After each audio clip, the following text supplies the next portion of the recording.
Iquitos as a city is really a unique place. It's the largest city on earth that has no roads leading to it. If you're coming to Iquitos, you're getting here by boat or on an airplane. There is no other way to get to Iquitos.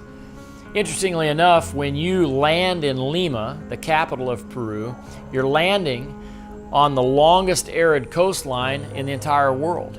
When you get in a plane and fly to Iquitos, you're passing over the top of the longest mountain range in the world, the Andes Mountains. When you land in Iquitos, Peru, you're landing in the center of the largest Amazon rainforest in the entire world. And then when you're here in Iquitos, you're working in the largest city on earth that has no roads leading to it. There are over 750,000 people, 750,000 people that live here in this kind of isolated jungle city.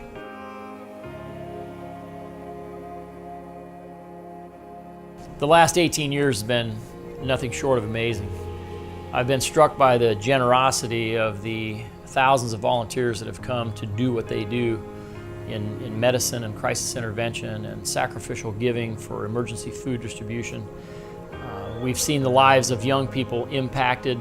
Children that would have never had an opportunity for an education are now practicing professionals. Amazing.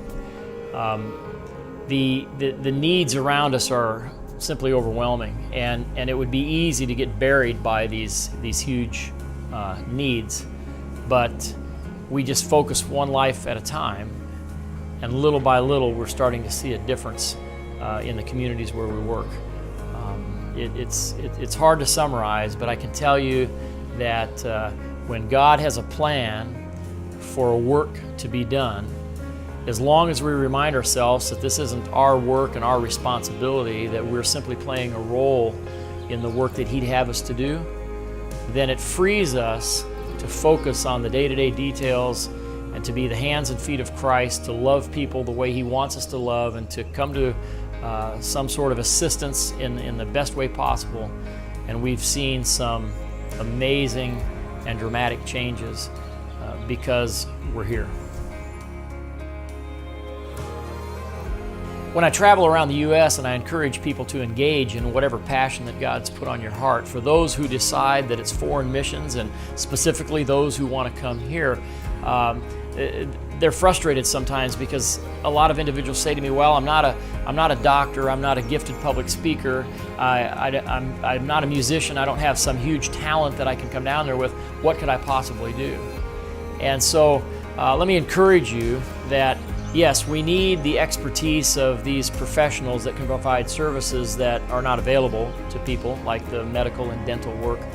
But if you can love people, if you can hold babies that need comfort, if you can play with children who need to gain their confidence in adults again, then you have value here.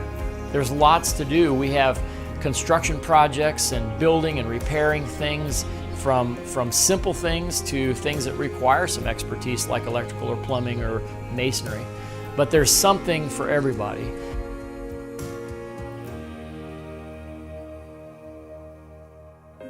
I'd just like to take this opportunity to thank those of you who have made this work possible.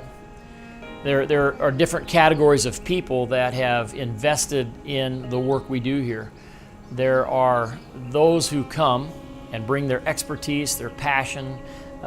They bring their hands and feet and their hearts and the love that they can pass on to these children that we work with and to the people in the communities.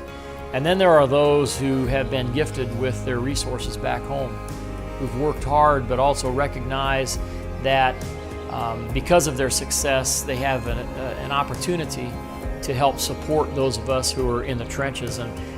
And to all of you, no matter which part you've played, I just want to say thank you. Without your support back home, without your expertise and your passion here on the ground, this work would be impossible.